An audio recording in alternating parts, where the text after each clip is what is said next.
సార్వత్రిక ఎన్నికల్లో నామినేషన్ల పర్వం ప్రారంభం కావడంతో మంగళగిరిలోని జనసేన పార్టీ కార్యాలయంలో పవన్ కళ్యాణ్ అభ్యర్థులకు బుధవారం బీ ఫామ్స్ అందించారు. మే 13న జరిగే ఎన్నికల్లో జనసేన పార్టీ ఎన్డీఏ కూటమి తరపున పోటీ చేయనుంది. కూటమిలో భాగంగా జనసేన అభ్యర్థులు 21 అసెంబ్లీ స్థానాల్లో 2 లోక్సభ స్థానాల్లో పోటీ చేస్తున్నారు.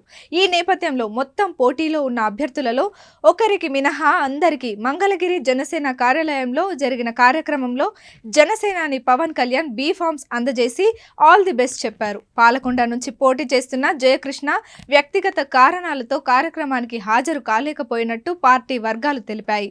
నెల్లిమర్లలోని లోకం మాధవి, అనకాపల్లిలో కొలతాల రామకృష్ణ, కాకినాడ రూరల్లో పంతం నానాజీ, రాజానగరంలో బత్తుల రామకృష్ణ, తెనాలిలో నాదెండ్ల మనోహర్, నిడదవోలులో కందుల దుర్గేష్, పెందుర్తిలో పంచకర్ల రమేష్ బాబు, యలమంచిలో సుందరపు విజయ్ కుమార్, పి గన్నవరంలో గిడ్డి సత్యనారాయణ, రాజోలులో దేవ వరప్రసాద్, తాడేపల్లిగూడెంలో బొలిశెట్టి శ్రీనివాస్, భీమవరంలో పులిపర్తి ఆంజనేయులు, నర్సాపురంలో బొమ్మిడి నాయకర్, ఉంగటూరులో పచ్చమంట్ల ధర్మరాజు, పోలవరంలో చిర్రి బాలరాజు, తిరుపతిలో ఆరణి శ్రీనివాసులు, రైల్వే కోడులో శ్రీధర్, అవనిగడ్డలో మండలి బుద్ధప్రసాద్లు పోటీ చేస్తుండగా వారంతా నేడు బీ ఫామ్స్ అందుకున్నారు. అనంతరం నాదెండ్ల మనోహర్ మీడియాతో మాట్లాడుతూ ఈ ఎన్నికలు చాలా కీలకమని, ప్రతి ఒక్కరూ క్షేత్రస్థాయిలో పర్యటనలు ప్రచారం చేయాలన్నారు. ఈ 5 ఏళ్లలో జరిగిన దాడులు, దారుణాలు ప్రజలకు వివరించాలన్నారు.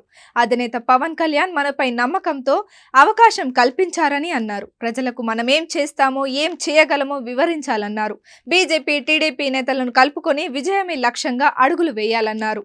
తప్పకుండా నవశకానికి నాంది పలికేలా అందరూ కలిసి పనిచేయాలని నాదెండ్ల మనోహర్ పిలుపునిచ్చారు.